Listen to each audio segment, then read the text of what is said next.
Es wird Frühling und ich habe hier eine Revolution auf dem Rasen stehen. Eine Revolution in Positionierung, Navigation und Hinderniserkennung. Der neue Yuka Mini 2025 von Mammotion ist ein speziell entwickelter Mähroboter für mittlere und kleinere Gärten. Er kommt ohne Begrenzungsdraht aus und vor allem, Leute, jetzt ist richtig coole, optional auch ohne RTK-Station, also ohne Antenne. Das Ganze macht Mammotion über den innovativen eNavi-Service. Diesen eNavi-Service mit praktisch über SIM-Karte, den wollen wir uns heute mal anschauen. Wir richten diesen Yuka Mini einfach mal ein und wollen mal schauen, wie genau das Ganze funktioniert. Also, viel Spaß. So, meine Lieben, Servus und herzlich willkommen bei Gipfelholz. Ich bin der Jens. Und heute wieder Thema Mähroboter. Ich habe hier ein kleines Modellchen auf dem Tisch stehen, den Yuka Mini von Mammotion. Modell 2025. Jetzt ist er doch ein bisschen schwer, ich stelle ihn jetzt mal ab. Und den wollen wir uns heute mal genauer anschauen. Der hat nämlich dieses ab 2025 Modelle, haben die richtig coole Systeme drin. eNavi-System, das erfahrt ihr gleich, was das Ganze bedeutet. Wir haben eine KI, Positionierung und so weiter und so fort. Und das wollen wir uns heute mal genau in diesem Video anschauen. Und ich würde sagen, wir reden nicht lang um den heißen Brei rum und starten gleich mal rein, was der Yuka Mini alles so hat und gehen einfach mal die Daten so ein bisschen durch. Leute, ganz schnell zum Lieferumfang. Was wird denn überhaupt geliefert? Natürlich der Yuka Mini. Ist ganz klar, wir haben hier eine Ladestation, wir haben alle Netzteile für die Ladestation, auch für die RTK-Station das Netzteil dabei. RTK-Station seht ihr hier mit Erdpfahl, mit allem drum und dran, Befestigungen und so weiter. Aber ich will ja hoffen, dass wir diese RTK-Station gar nicht aufbauen wollen, weil wir wollen es ja mit dem neuen eNavi-System einfach mal probieren. Wir haben einen Pinsel dabei, wir haben Werkzeug dabei und wir haben noch 6 Ersatzklingen dabei und alles Mögliche noch, die Antenne, noch ein Ersatzkey, kommen wir gleich zum Sprechen drauf und so weiter. So, diese Riesenkarte ist auch mit dabei. Auf dieser Riesenkarte steht eine Kurzerklärung, womit jeder eigentlich absolut komplett klar und gleich starten kann mit dem Ganzen. Also wir werden nicht lang brauchen für diesen kompletten Aufbau. Jetzt schauen wir uns die technischen Details einfach mal an. Apropos, ich habe hier die graue Version. Die graue Version ist der 800er. Das heißt, wir sind Rasenflächen bis 800 Quadratmeter gedacht. Es gibt auch noch eine weiße Version. Die wäre dann für bis zu 600 Quadratmeter gedacht. Jetzt kommen wir einfach mal zu den wichtigen Details, zu den restlichen. Wir haben hier eine Schnittbreite von 190 mm, eine Schnitthöhe die man hier manuell einstellen kann, von 20 bis 60 mm und wir haben unten eine Scheibe. Diese Scheibe, die schauen wir uns natürlich an. Das sind 5 schwenkbare Rasierklingen dran. Wir haben hier einen 88 Watt Motor verbaut und wir haben bei dem kleinen Modell einen 2,4 Ampere Akku drin und wir haben bei dem großen Modell, beim 800er, haben wir 6,1 Ampere Batterie verbaut. Was ich gleich mal dazu sagen kann, wenn wir vielleicht bei der Batterie sind, kann ein Vorteil sein. Wir müssen, wenn wir zum Beispiel einen neuen Akku brauchen, dann können wir das Ganze hier hinten 4 Schrauben aufmachen und ich kann diesen Akku einfach nur mal separat rausziehen. Finde ich jetzt auch eine gute Neuerung an diesem Modell. Der Yuka ist IPX6 geschützt, das heißt, es ist Wasserschutz bei kurzzeitigem Untertauchen sogar. Also wir sind hier absolut komplett wasserdicht, wenn es um Regen oder sonstige Sachen geht. Apropos Regen, wir haben hier vorne direkt einen Regensensor drauf. Das heißt, er würde automatisch in die Ladestation zurückfahren, wenn hier der Regensensor angeschaltet ist in der Software und wenn es dann anfängt zu regnen. Hier vorne seht ihr noch 2 Kameras. Das ist praktisch das UltraSense AI Vision System da vorne drin. Also das sind wirklich 2 Kameras, die Umgebung komplett immer scannen. Wir haben ja noch ein eingebautes Licht hier vorne. Ja, ob man es braucht oder weniger. Nachts sollte man so einen Roboter nicht fahren lassen. Sage ich jetzt aus meiner persönlichen Meinung. Wir haben jetzt hier noch für das GPS, für die RTK-Station noch die Empfang hier vorne und hier ist der Keyschlüssel. Ohne diesen Keyschlüssel funktioniert auch dieser Roboter nicht. Wir haben noch eine Stopp-Taste hier oben und jetzt drehen wir das Ganze mal rum.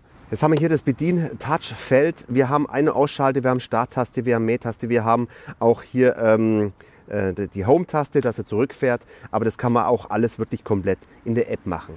Dieser Taster ist dafür da als ein Drucktaster. Wir können da einfach draufdrucken und dann die Höhe zwischen 20 und 60 mm Mähhöhe einstellen. Dann schauen wir uns mal die Unterseite an. Ihr seht jetzt hier dieses Mähwerk mit 1, 2, 3, 4 und 5 Klingen unten dran.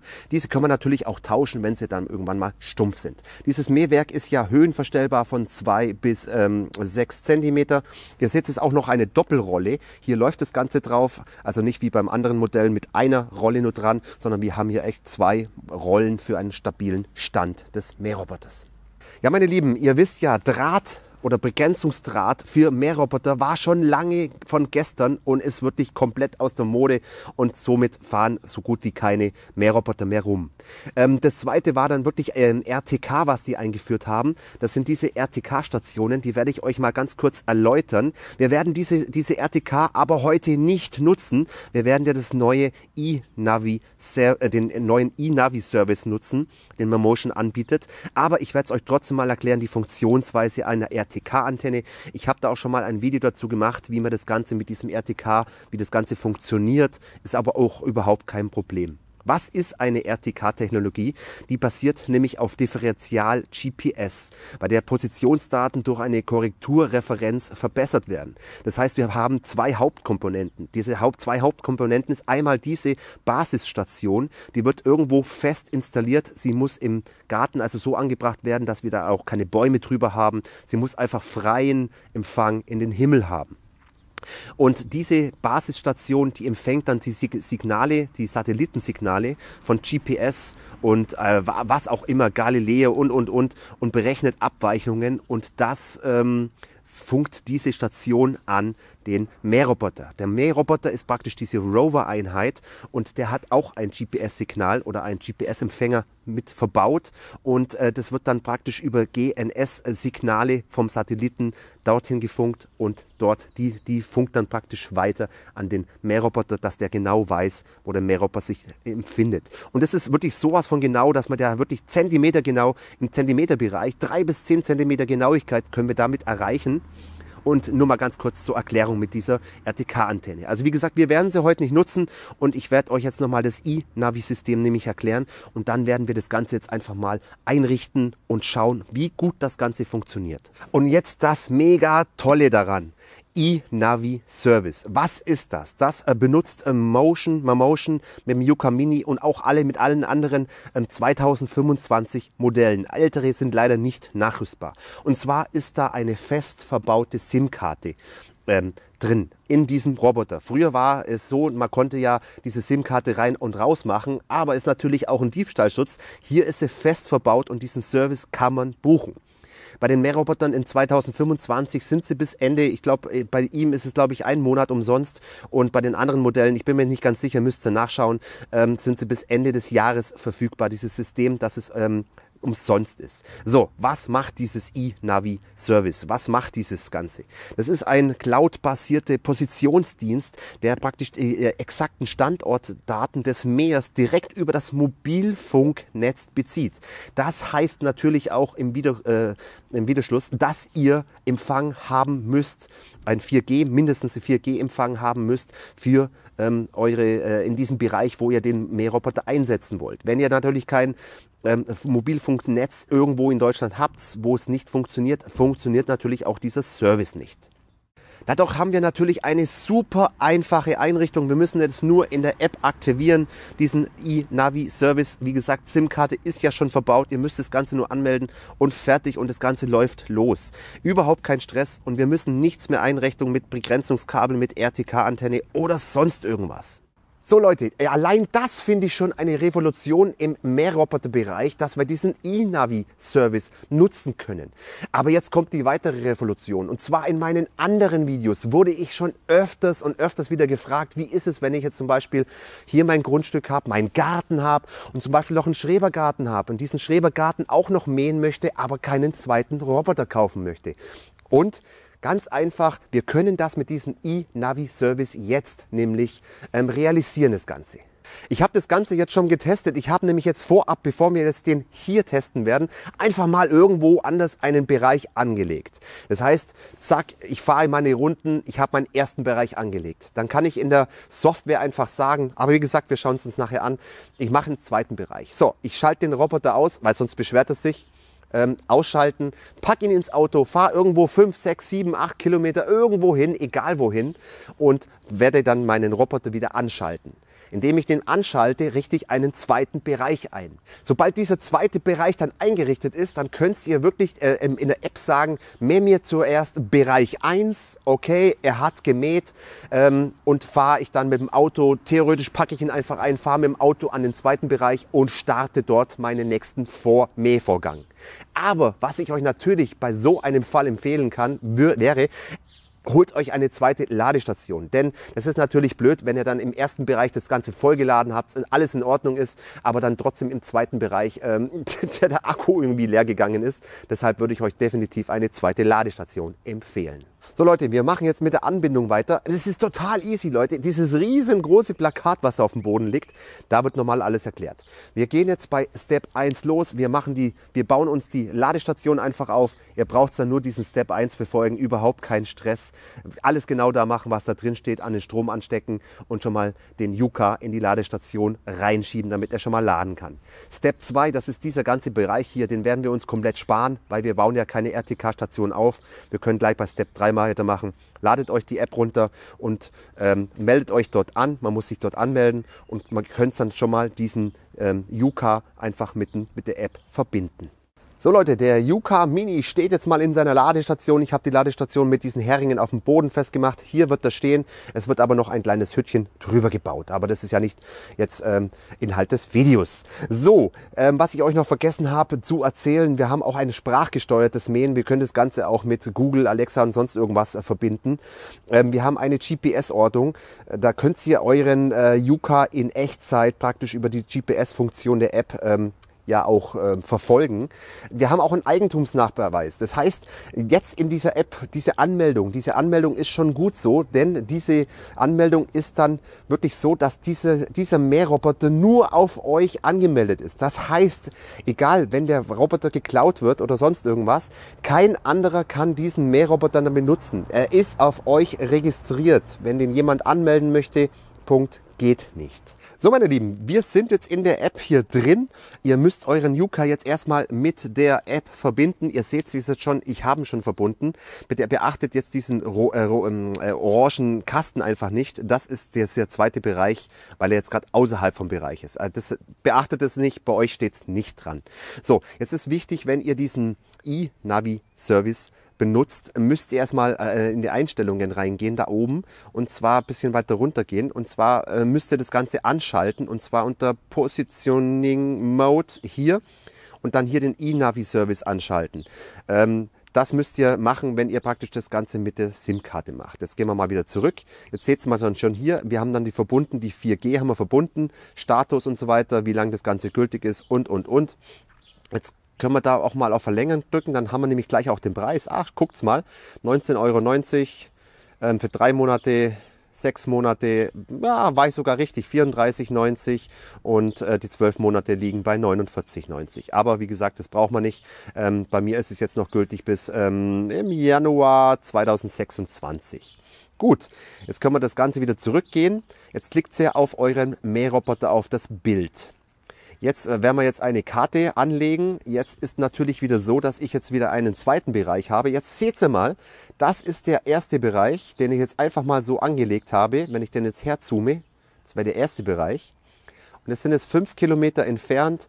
Und wir gehen jetzt mal auf den zweiten Bereich. Och, da muss ich, weiß Gott, wie viel genau. Und jetzt sagt er natürlich schon außerhalb vom Bereich. Aber wir wollen ja natürlich eine Karte erstellen. Deshalb klicken wir unten auf Karte erstellen. So. Jetzt ist das Ganze Querformat. Jetzt müssen wir einfach nur sagen, dem Roboter sagen, wir erstellen jetzt einfach einen Bereich, klicken auf Bereich erstellen, Bereich nochmal draufklicken und so können wir jetzt schon loslegen. Das heißt, wir bestätigen das Ganze jetzt, lassen den Mähroboter aus der Station rausfahren. Und zwar, jetzt haben wir 2 Methoden. Wir können das Ganze automatische Kartierung können wir machen. Das werde ich jetzt aber nicht machen. Das ist also praktisch die KI-Funktion des Mähroboters. Aber da der Garten jetzt nicht so, ich sage jetzt mal, ein geleckter Garten ist, der dann wirklich hier viele Problemchen hat, möchte ich das Ganze einfach manuell machen. Deshalb werde ich auf manuelle Kartierung gehen und werde das Ganze starten. Der Mähroboter fährt automatisch jetzt aus der Ladestation raus und ihr habt es dann Das fährt er nämlich raus. Ihr seht das Ganze hier. Und dann bleibt er einfach mal stehen an einer Stelle. Jetzt bin ich nochmal aus Versehen drauf gekommen. So, jetzt haben wir hier zwei Joysticke auf, ab und links und rechts. Und jetzt werdet ihr einfach, ich sage jetzt mal, euren Rasen komplett abfahren. Bitte lasst so circa 5 bis 10 cm Abstand von irgendwelchen Rasensteinen, die nach oben stehen, und fahrt jetzt einfach mal euren Garten ab.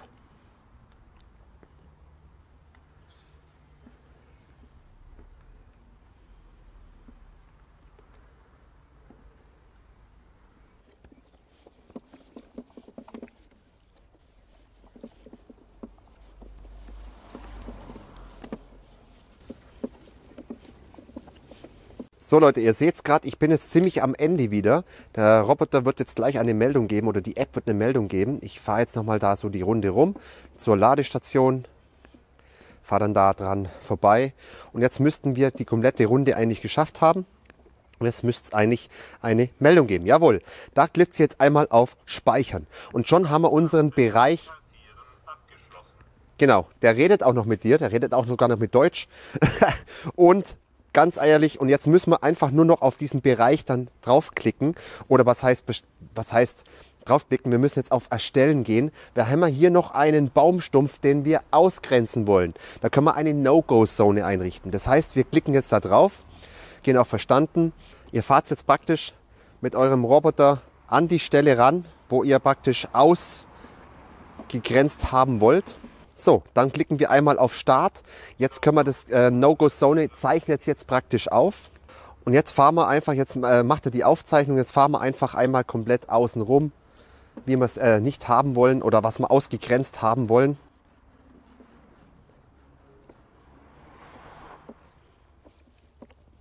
Und wenn wir einmal die Runde gemacht haben, können wir auf Speichern klicken und schon haben wir hier, ihr seht es jetzt, wenn man das Ganze jetzt größer macht, haben wir diesen Baumstumpf einfach ausgegrenzt. Das heißt, er wird jetzt an dieser Stelle einfach nicht mähen.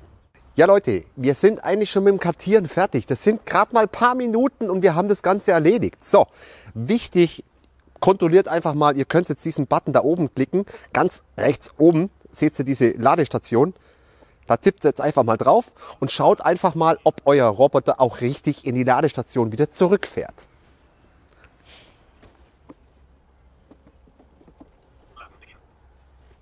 So Leute, wir sind eigentlich jetzt komplett fertig. Er ist automatisch in die Ladestation gefahren. Also ihr könnt es dann nochmal zwischendrin laden lassen und wir können es jetzt eigentlich schon losmähen lassen. Richtig gut. So, ihr seht jetzt diesen Bereich auf meinem Display. Und zwar, wir müssen jetzt nur einmal auf Mähen klicken und jetzt müssen wir noch ein paar Sachen einstellen vorher. Ich würde es euch empfehlen, das Ganze zu machen. Geht es jetzt mehr auf die Einstellungen Standard. So, und wenn ihr jetzt darauf geht, könnt ihr zum Beispiel den Schnittbahnwinkel einstellen. Hier Benutzer definiert zufällig. Wir können Schnittbahnmodus, Schachbrettmuster können wir einstellen. Wir wollen aber nur das hier. Wir können No-Go-Zone mähen ein. Also die No-Go-Zone, die wir jetzt da ausgegrenzt haben, soll er jetzt mähen oder nicht mähen? Natürlich einschalten, ist ja ganz klar. Umfangsmähen.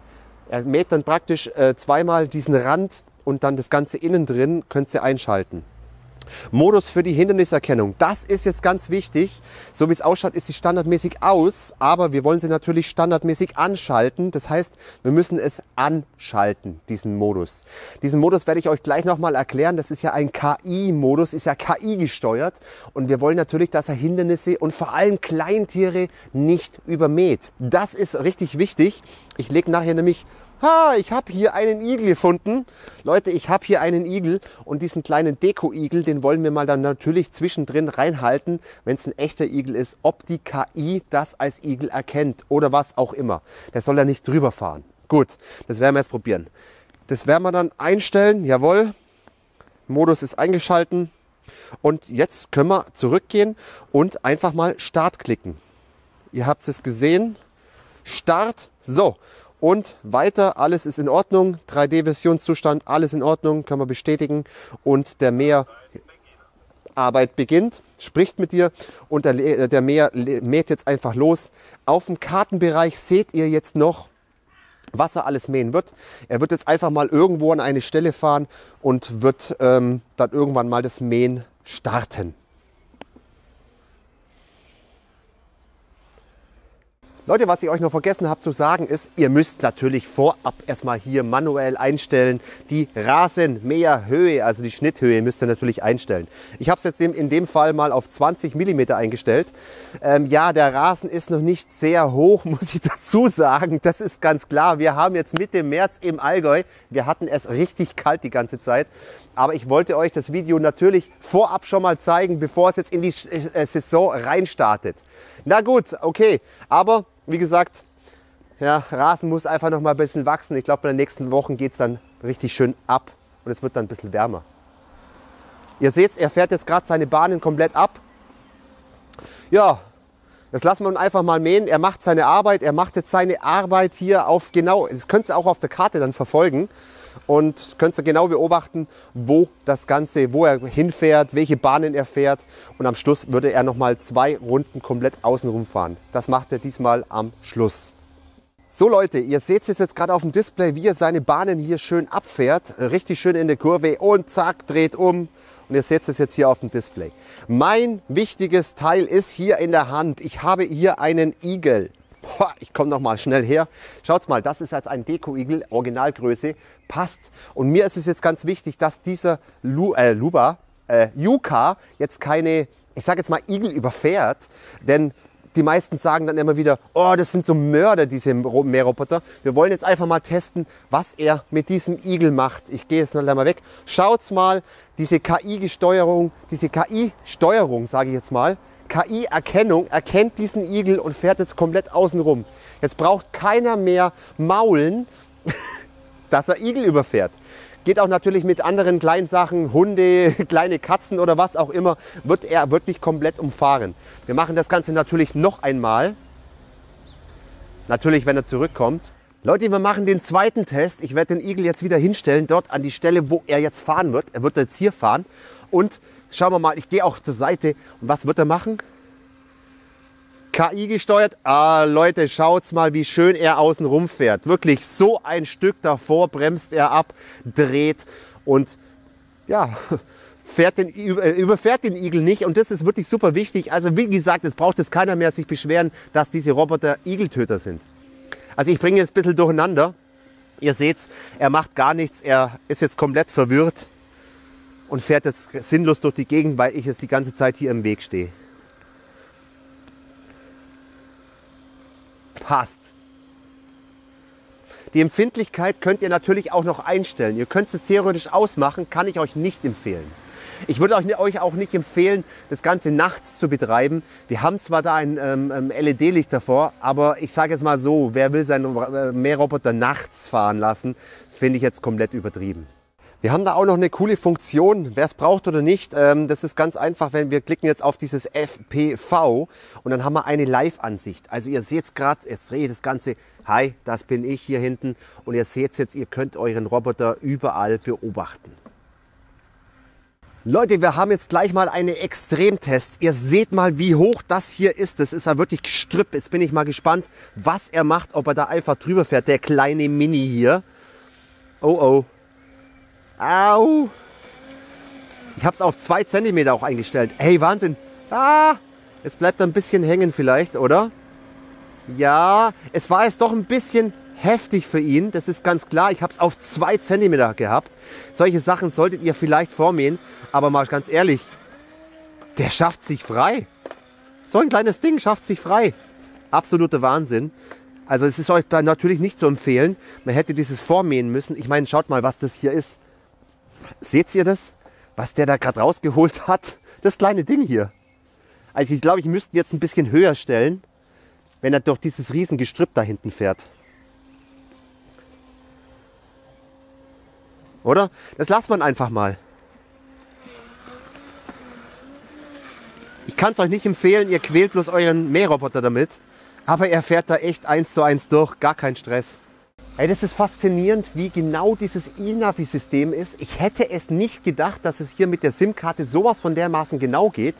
Also ganz ehrlich, der macht Zentimeter genau, mäht er hier seine Bahnen. Zack, zack, zack, hin, her. Und jetzt fährt er dann gleich mal diesen Baumstumpf, hat er sowas von schön umfahren. Also faszinierend. Er dreht dann immer passend um.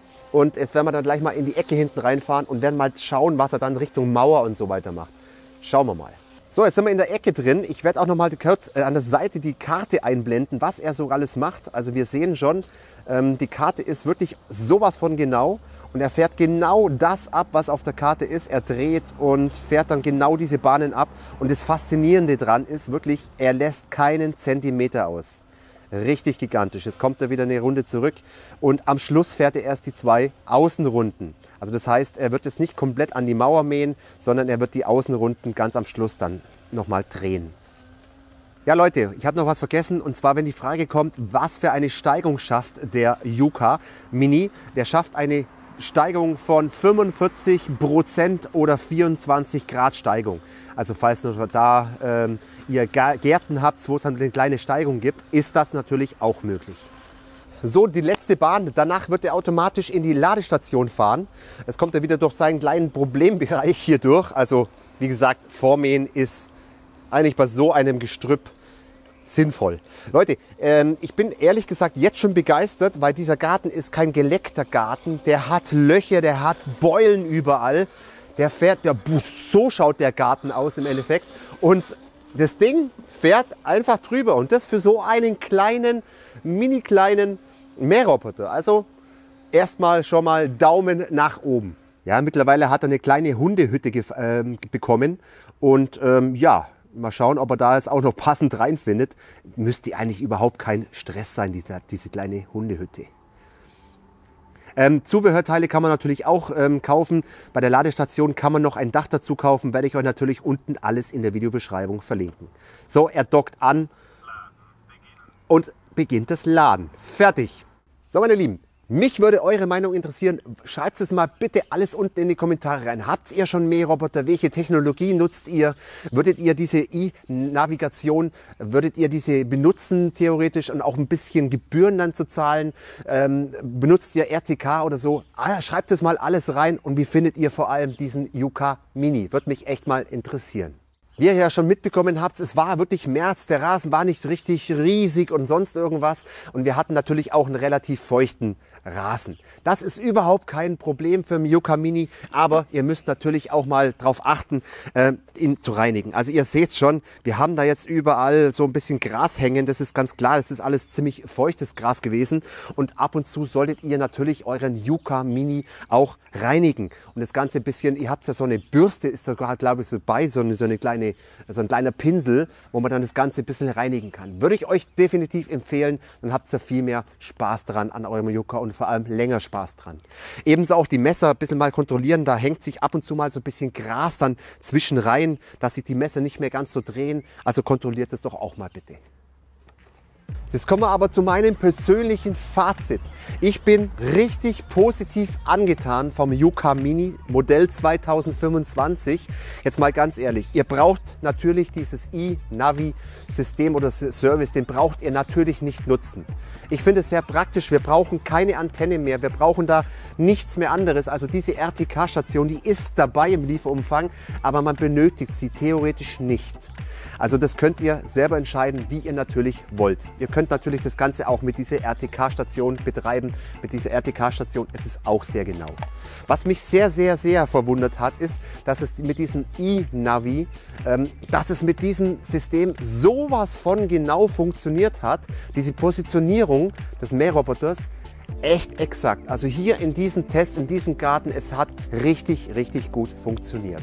Das Zweite, was mir so richtig positiv aufgefallen ist, viele meinen ja immer so, diese Mähroboter-Gegner gibt es hier auch, boah, das sind Tiermörder. Ja, okay, das waren vielleicht mal so ein bisschen die Alten und ich bin da auch komplett dagegen. Ich bin sogar dagegen, wenn man den Mähroboter nachts fahren lässt, weil das ist absoluter Schwachsinn. Aber es ist theoretisch möglich. Aber jetzt mit diesem, ich sage jetzt mal mit dieser KI-Version, was wir hier drauf haben, wir haben es ja gesehen bei diesem Musterigel, diesen kleinen. Er hat den richtig gut umfahren und alles Mögliche wird er umfahren einfach. Und das finde ich einfach sehr, sehr gut, wie das jetzt gelöst ist mit dieser KI-Version, dass es wirklich Gegenstände auf dem Boden, auch die kleinsten Gegenstände, einfach erkennt und umfährt. Aber ihr müsst bedenken, ihr müsst die Empfindlichkeit natürlich einstellen. Wenn ihr das auf Standard oder ausgeschalten hat, dann umfährt der nichts mehr. Dann würde er diesen Igel theoretisch überfahren. Leute, ich kann euch den Yuka Mini definitiv empfehlen. Ganz ehrlich, für kleine und mittlere Gärten ist er echt super top ausgelegt. Und jetzt sind wir mal ganz ehrlich, die Preis-Leistung ist absolut in Ordnung, weil diese Technik, was du in diesem Roboter bekommst, ist echt enorm. Also Preis-Leistung finde ich echt noch super angebracht. Leute, ich werde euch alles unten in der Videobeschreibung natürlich verlinken. Schaut da mal drauf. Die Roboter werde ich euch verlinken, Zubehörteile und natürlich das iNavi-System, dass ihr auch die Preise dann einfach nochmal anschauen könnt. Es wird demnächst wieder 2 andere Videos geben, also noch 2 weitere Modelle werde ich vorstellen. Seid da einfach mal gespannt. Deshalb abonniert den Kanal, um diese Videos auch nicht mehr zu verpassen. Lasst einen Daumen da, wenn es euch gefallen hat. Vergesst die kleine Glocke nicht, dann verpasst ihr auch kein Video mehr von Gipfelholz. Ich würde sagen, schöne Mähgrüße aus dem Allgäu. Servus.